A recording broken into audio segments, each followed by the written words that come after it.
উচ্ছে বা করলা খেতে যারা একদমই পছন্দ করেন না তাদের একবার এভাবে রান্না করে খাওয়াতে পারেন। এতটাই টেস্টি হয়, ছোট থেকে বড়রা চেটেপুটে খেতে বাধ্য হবে। বন্ধুরা, ভিডিও স্কিপ না করে সম্পূর্ণ দেখবেন।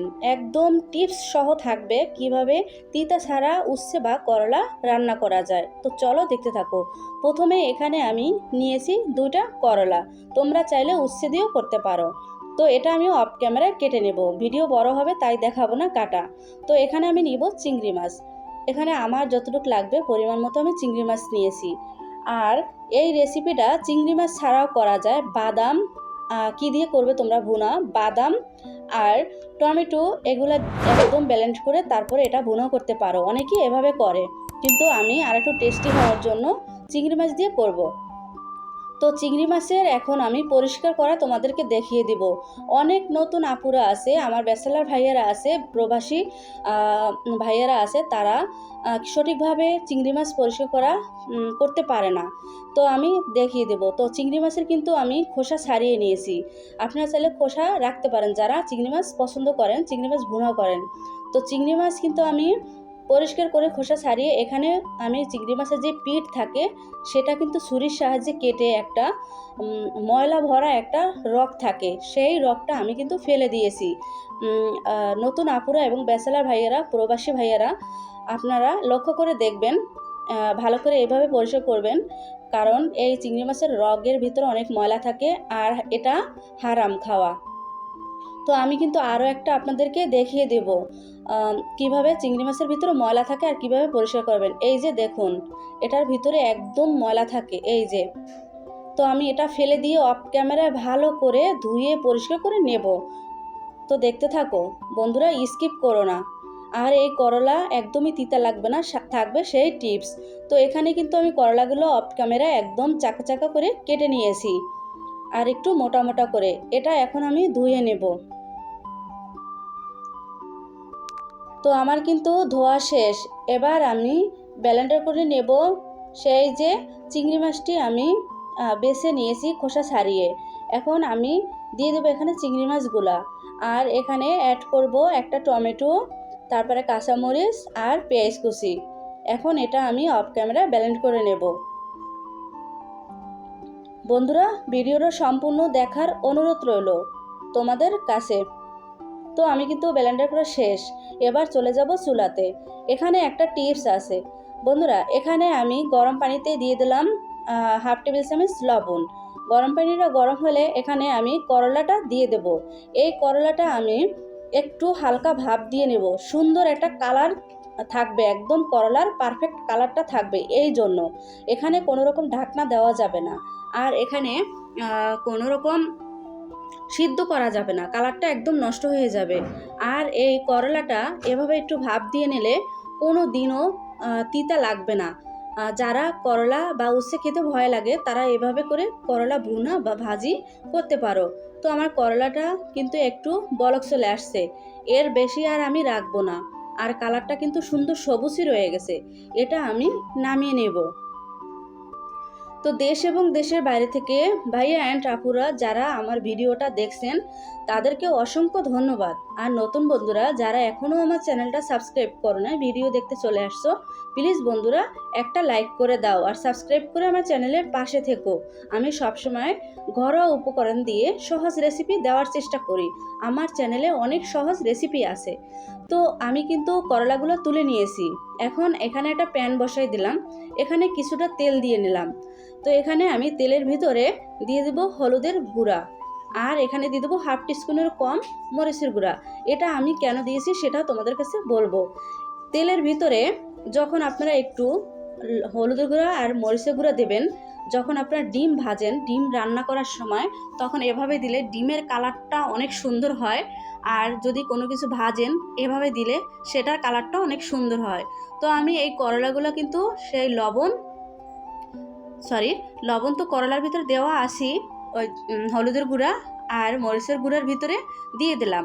এখন দেখবেন আমার এই করলার কালারটা সুন্দর থাকবে আর একটা হালকা হলুদ হলুদ কালার আসবে, দেখতে অনেকটা সুন্দর লাগবে। আলাদা করে হলুদ মরিচ মাখানোর দরকার নেই। এই যে দেখুন, একটু লবণ দিয়ে দিলাম। এখন এটা আমি হালকা করে একটু ভেজে নেব, বেশি হাই হিট করে মানে ভাজবো না, আর একদম পোড়া পোড়া করে একটা ভাজবো না, কারণ এই করলার স্বাদ নষ্ট হয়ে যাবে আর করলার কালারটাও নষ্ট হয়ে যাবে। আর বন্ধুরা, করলার কিন্তু অনেক উপকার আছে। যাদের সুগার আছে, তারপরে এই করলা খেলে আপনার বছর বছর কোনো দিন কৃমি না কি বলে ওটার ওষুধ খাওয়ার দরকার নাই। এই করলার অনেক উপকার, কোনো দিনও কৃমির ওষুধ খাওয়ার দরকার নেই। তারপরে আবার এই করলায় অনেক ভিটামিন সি থাকে। আমাদের সবার উচিত সপ্তাহে একদিন হলেও করলা বা উচ্ছে খাওয়া দরকার, এই গরম হোক আর ঠান্ডায় হোক। তো এখানে কিন্তু আমি করলাগুলো ভেজে তুলে নিয়েছি, আর এখানে কিন্তু আমার পর্যাপ্ত পরিমাণ তেল দিয়েছে, মানে যতটুকু রান্নায় তেল লাগবে অতটুকুই। তো এখানে দিয়ে দিলাম পেঁয়াজ কুচি। এখন আমি এই পেঁয়াজটা হালকা করে ভেজে নেব। আর বন্ধুরা, কথা বলতে বলতে যদি কোথাও ভুল হয়ে থাকে ক্ষমা দৃষ্টিতে দেখবে, কারণ সবার তো আর সবার ভয়েস ভালো লাগে না, আর সবাই তো আর কথা বলতে পারে না। তেমনটাই আমার ভয়েস দিতে গেলে খুব মানে আনইজি ফিল হয়, উল্টাপাল্টা হয়ে যায়। তোমাদের ভালোবাসায় তারপরও আমি এত দূর আসতে পেরেছি, তোমাদের জন্য অনেক অনেক দোয়া। তো আমার কিন্তু পেস্টটা হালকা ভাজা হয়ে গেছে। এখানে আমি হাফ টিস্পুনেরও কম আদা রসুনের পেস্ট দিয়ে দিলাম, শুধু চিংড়ি মাছের জন্য। আর যদি শুধু আমি এখানে করলাটা ভুনা করতাম অন্য কিছু দিয়ে, তাহলে এখানে আদা রসুনের কোনো দেওয়ার দরকার নেই। তো এখানে আমি দিয়ে দেবো ধনিয়া আর জিরা পেস্ট, মানে জিরা আর ধনিয়া একসাথে পেস্ট করা হয়েছে, সেটা দিয়ে দিলাম 1 টেবিল চামচ। এখন সুন্দর করে আমি কষিয়ে নেব। তো আমার কষানো শেষ, এবার আমি দিয়ে দেবো সেই চিংড়ি মাছ, টমেটো আর কাঁচামরিচ আর পেস্ট যে ব্লেন্ডার করে নিলাম সেটা দিয়ে দিলাম। এখন এটা ভালো করে একটু পানি দিয়ে সুন্দর করে কষিয়ে নেব, কারণ এই টমেটো চিংড়ি মাছ একটা নিজস্ব গন্ধ থাকে, সেটা চলে যাবে। বন্ধুরা, ভিডিও দেখতে দেখতে যদি লাইক দিতে ভুলে যাও, একটা লাইক করে দাও। তোমাদের একটা লাইক আমাদের ভিডিও শেয়ারের কাজ করে। তো এখানে আমি দিয়ে দেব হলুদের গুঁড়া, মরিচের গুঁড়া 1 টেবিল চামচ করে। আর ঝালের পরিমাণটা একদম তোমাদের ইচ্ছে মতো দিবে, তোমরা যেরকম ঝাল খেতে পছন্দ করো। এখানে কিন্তু আমি শুধু এই মশলাটা কষানোর জন্য একটু লবণ দিয়ে দিলাম, কারণ করলার ভিতরে কিন্তু অলরেডি লবণ আছে, বুঝে শুনে লবণ দিবেন। তো আমি এখন এটাকে ভালো করে কষিয়ে নেব, কষাতে কষাতে একদম এই পানিটা শুকিয়ে নিব, আর এক লাল লাল ভাজা ভাজা কালার করে নিব, কোনো রকম যেন মশলার গন্ধ না থাকে। তো দেখো, একদম পানিটা শুকিয়ে নিয়েছি, আর কালারটাও সুন্দর, একদম তেল উঠে গেছে, তার মানে আমার এই মশলাটা কষানো শেষ হয়ে গেছে। যত সুন্দর করে মশলা কষাতে পারবেন, যে কোনো রেসিপি শুধু মশলার উপর ডিপেন্ড করে আপনার মানে রেসিপিটা বা আপনার তরকারিটার স্বাদ। এখন এখানে দিয়ে দেব সেই ভেজে রাখা করলাগুলা, আর আপনারা চাইলে করলার পরিমাণটা বাড়িয়ে নিতে পারেন। তো আমি করলাগুলো দিয়ে দিলাম। এখন এটা নেড়েচেড়ে একদম সব মশলার সাথে করলাটা মানে মিক্স করা হয়ে গেছে। এখন এটাকে ঢাকনা দিয়ে ঢেকে দিব একদম। দেখো, আমি কিন্তু ঢাকনা তুলে নিয়েছি, আর এটাকে আরও নেড়ে দিব, কোনো রকম তলা থেকে যেন না লেগে যায়। আর বন্ধুরা, আমার রেসিপিটার কালারটা কেমন হয়েছে অবশ্যই জানাবে। এখানে মানে পুরোটাই চিংড়ি মাছে আর ভরপুর, মানে খেতে তো এমনিই ভালো লাগবে। তো আবার একটু ঢাকনা দিয়ে ঢেকে দিলাম। দেখো, এই করলায় কিন্তু বেশি পানি দেওয়া যাবে না, যতটা সম্ভব করলা কষিয়ে ভালো করে একদম সিদ্ধ করে নিয়ে শুধু হালকা একটু পানি দিবেন, তাহলে কিন্তু করলাটা তিতা লাগার চান্স থাকবে না।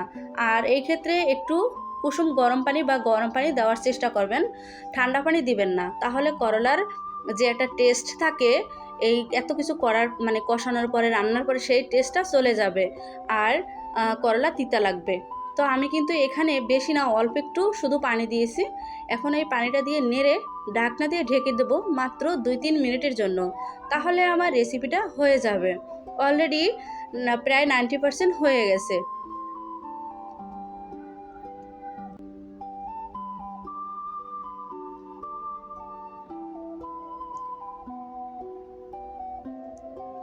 বন্ধুরা, তোমরা আমার ভিডিওটা কোন জেলা থেকে দেখছো অবশ্যই কমেন্টে জানাবে। তোমাদেরকে ধন্যবাদ জানাবো। তো আমি কিন্তু ঢাকনা দিয়ে একটু ঢেকে দিয়েছি। আমার রেসিপিটা একদম হয়ে গেছে। এখানে আমি আরেকটু স্বাদ বাড়ানোর জন্য দিয়ে দিলাম ধনিয়া পাতা কুচি।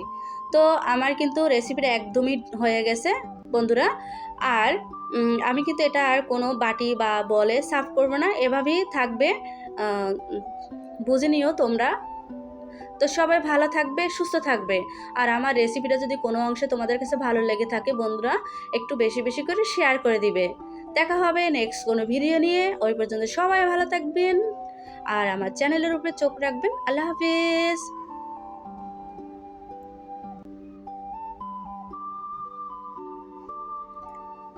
কতটা সুন্দর আর কতটা কালারফুল, দেখলেই লোভ লাগে এরকম একটা রেসিপি।